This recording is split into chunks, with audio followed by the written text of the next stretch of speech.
Il Festival Terre Volute entra nel vivo. Video, fotografie e disegni realizzati da oltre 300 bambini da tutto il Veneto sono stati visionati all'Oratorio Don Bosco a San Donà nell'ambito del progetto Acqua, Ambiente e Territorio, alla scoperta del meraviglioso mondo dell'acqua. Lo scopo è di primaria importanza: far comprendere ai bambini e ai ragazzi della scuola primaria e secondaria l'importanza del ruolo svolto dalle bonifiche idrauliche nel rendere le terre vivibili. Il progetto mira inoltre a sensibilizzare i giovani cittadini sull'importanza di una gestione attenta delle acque e del territorio e, più in generale, sulla necessità di rispettare l'ambiente.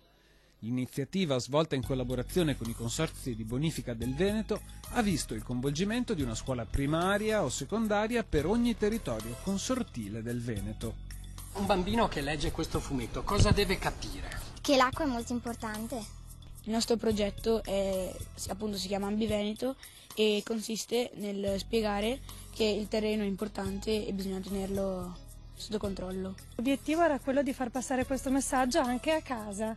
Portano a casa quello che fanno a scuola e la modalità con cui il lavoro è stato fatto ha sicuramente entusiasmato i bambini e ha dato loro modo di parlare a casa con i loro genitori di queste cose. E per i più grandi non sono mancate le iniziative rivolte verso l'alternanza scuola-lavoro. Presso la Sala Ronchi del Consorzio di Bonifica del Veneto Orientale sono stati premiati gli studenti degli istituti agrari e forestali del Veneto, che per una decina di giorni hanno realizzato un progetto a tema ambientale o irriguo avente come oggetto mutamenti climatici, corridoi ecologici, efficientamento idrico. Questa unione tra le scuole e il mondo dei consorzi di bonifica, che sono i tutori, sono quelli che da centinaia d'anni si occupano della gestione di questo territorio e lo stanno preservando e mantenendo in sicurezza, sia idraulica per renderlo sicuro dall'acqua in eccesso, sia portando l'acqua di irrigazione ai campi per le culture agricole. Le scuole e i giovani sono il nostro futuro e quindi i consorzi di bonifica non possono non investire nel futuro. Questi 4 giorni di Terre Volute è soprattutto un confronto sul territorio,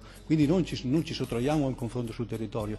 Siamo talmente convinti delle nostre funzioni e delle nostre realtà che, ripeto, da impresa che dobbiamo essere, vogliamo investire nell'innovazione e nella formazione.